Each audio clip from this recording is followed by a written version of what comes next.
सिर्फ इस जड़ी बूटी से तिरयाक तैयार नहीं किया जा सकता।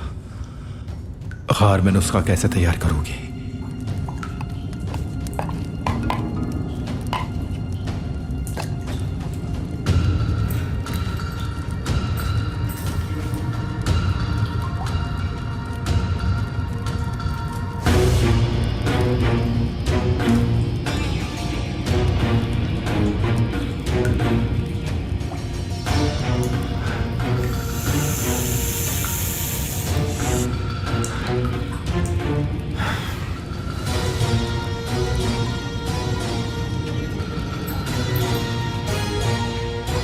देखा तुमने, कुदरत भी तुम्हें बचाना चाहती है।